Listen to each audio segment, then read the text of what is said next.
Yo, what's going on, everyone? It's your boy PaddaKillz here, back with another video. Today's video, I'm going to show you guys the best strategies to use in Hockey Ultimate Team. So drop a like, subscribe to the channel if you guys are new. Let's go for 30 likes on this video. For more tips and tricks videos, turn the notification bell on. I got a bunch, like dead ass, a bunch of tips and tricks coming up for y'all. So obviously, going with these strategies, like EA has added in a bunch of new stuff with these strategies, like off the bat, you've got different line strategies, but the first thing I do is, like, we'll go on the offensive strategy. I think behind the net, everyone does behind the net. I think behind the net is something like you need to be doing, just because it's puck possession. That's how you can get, the cross creases. That's how you can open up the puck. Everyone runs behind the net, but there's one different thing I do. I usually do crash the net with my fourth line. I like to have crash the net as a little bit of a switch. For example, fourth line, I want my fourth line to be rough out there. I want them to crash the net. I want them to just, get maybe a lucky rebound goal, something like that. So I have one crash the net. Last year, I did the same thing. I think last year what I did is I did crash the net a lot last year. And I'm not going to lie to you guys, I don't know why that's on crash the net. I did crash the net a lot, and I really like crash the net. I think it's a good strategy. It really depends on you.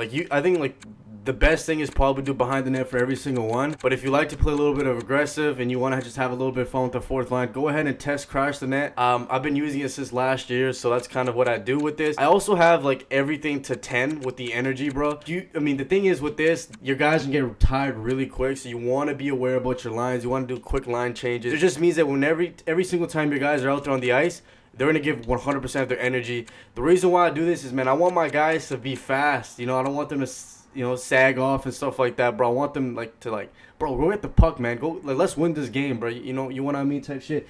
But that's kind of what I do with the offensive line strategy. Defensively, as you guys can see, my team right now isn't the best. I gotta work on my team, but I like behind the net a lot. The defense is something maybe someone can help me on. I'm not gonna lie, defense, I always struggle with defense, especially in 23, man. The poke checking isn't the best. Stick checking, the defensive skill stick is slow. So it is a little bit more difficult to play defense. But with mine is I don't like to do the cycle shoot thing. I kind of have everything on 0. Maybe that's a dumb thing to do. If someone let me know about because I suck at defense. So if that's the one strategy I'm not good at, it's not defense. But hold line is it determines if your AI will hold the blue line or take risks. I'm not gonna lie, bro. Maybe you can have this on a little bit. I feel like it's good to have this on a little bit. But for the defensive hold line pinch, I think it's something where you don't want to make it too risky. So I feel like I'll have it here. I feel like you want to have it either at 1 or 2. I'll put it at 2, but making sure it's consistent. I think consistent. You want to have some risk, you want to have your defense still trying to hold the line, but you don't want to do something ridiculous. You don't want to give up breakaways and all-man rushes and stuff like that. So I'll do it like that. Cycle shoot, turn that down to 0, bro. There's no need to have that on. I think that's just stupid, but that's defense-wise. Last year I played with the hold line pinch on 0. I wasn't a big fan of how the AI did this, so test this out. The one strategy I would really give you guys advice to test it out. If you see your defense, bro, if they're giving up too much odd-man rushes and stuff like that, put this on 0 and try that. Put it on 1, try that. But you just gotta do trial and error with the defensive strategies, especially in 23, man, because we all know how hard it is to play defense. Now the big one, I guess we can go on the power play ones first. All right, so the power play strategies, something new they've added this year, bro. My power play lines are screwed up. I gotta fix that, but I'll give you guys a quick rundown. Your best shooter on your team should be the finisher. Right now, it's Ovechkin for me. The guy that has the best shot power on your team. Also, the guy who you feel the most comfortable with taking shots, who has the best shot. Put them as your finisher. Put your best player with the best speed as the puck carrier. So if you have Cale Makar, he should be your puck carrier automatically. You guys know the rest. Distributor should be, the guy that has the best passing. I have Umberger just because he has tape to tape. So that's the reason why I have him. But again, my power play lines are screwed. But I run Umbrella. Have a normal face-off. You don't want to do aggressive. You're already on the power play. There's no need to go aggressive. Just do normal for your power play. But the good thing about the power play is you can change this in game, which is always a W. Umbrella, I like to start off with Umbrella, but once I start getting good players, I like to switch to Overload. I think Overload really worked for me last year, but that's when I started having a lot of good players on my team. So I always start off with Umbrella. Defensive, offensive pressure, stuff like this. But so you kind of want to have that for all your power plays. So for my second power play, I want to have, not gonna lie, bro, I think Johnny Gaudreau should be my finisher.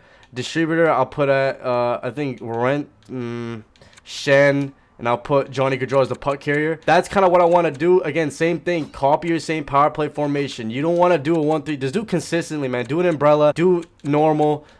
make this down to 0. Switch that for all your power play lines. You don't want to do something that's like, I don't know, I just feel like consistency is so key, bro, because a lot of people, they get confused like, oh, why does my AI you want to have consistency on your power plays, even the 4-man power plays, bro. Just do consistency. My lines are screwed right now. That's why I'm not gonna give you guys too much on the lines, but make sure everything else is set normal. Now we can get into the team synergies. I think these are the big ones people really want to see. Now team synergies, bro, this is so 1-2-2 passive is kind of what I've been rocking with for the past while, I guess. I like it a lot. I'm not gonna lie. I do think that I think 1-2-2 aggressive is just, if you're stupidly aggressive, if you like to be really aggressive, if you're good with your forecheck, you can do that. I just feel like I suck on defense, so I can't. And like, bro, when I'm not really good at forechecking.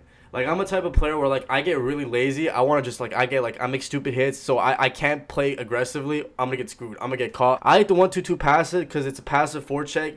It's still decent, and your center kind of does all the work. Now the neutral zone is something where I've been kind of, you know, testing it out. I know some people like to do the 1-2-2 blue, which I do think the 1-2-2 blue is cool. I like the 1-4, bro, with the neutral zone, man. I think the 1-4 for me really works. It worked from last year, but if I mean, I would say either 1-4, 1-2-2 blue is really good too if you want to kind of have like a little bit of a strong forecheck.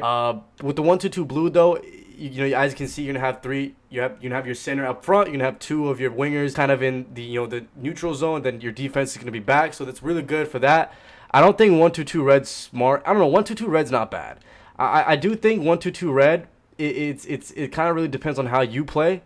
I would probably not do the 1-3-1. The 1-4 though, I do like the 1-4 just because like everyone's back. You know, especially if you're not good at defense, it kind of makes sure all your AI are back and you can finally defend. Forecheck, I kind of have that just on default. Defensive pressure, I've contained the puck. I want the defensive pressure. I mean, you can obviously do, I don't know if protecting that's smart. You're going to screen your own goalie. High pressure, like I said, if you're an aggressive player, man, like this should be your stats. You should be going like 1-2-2 aggressive. You should be going like 1-2-2 red. And like, bro, like I'm not that type of player, bro. I'm not an aggressive player, so I like to kind of play a little bit more passive. So I do contain the puck. I like contain the puck. I think it's a good defensive strategy. And then I have collapsing. So that's kind of my big stuff. Here's the offensive strategy. Standard offensive pressure. It's, you know, a mix of both. If you're aggressive, go ahead, do aggressiveness. That's just not my thing. I'm not an aggressive player. Strong sign slat. So control slant. Free Young Thug and Gunna, by the way. But yeah, control breakout. Kind of have it on default. Same with that. But those are kind of all of my strategies. I lost the word there. But those are my strategies, man. You guys can let me know what you guys think. Drop a like, subscribe. I will be updating my strategies. Like, if I ever come across new strategies, I'll definitely give you guys an update. But strategies will not make you an instant better player. It will just make the AI better. You know, like, you know how sometimes you're playing, you just get mad at how the AI is positioned.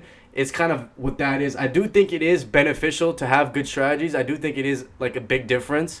Like, it's obviously not going to make, it's not going to make a guy who's bad at the game into a pro. But it will make someone who I feel like is average go a little bit up. So I definitely do think strategies are important. Drop a like, subscribe, 30 likes, turn the notification bell. Peace.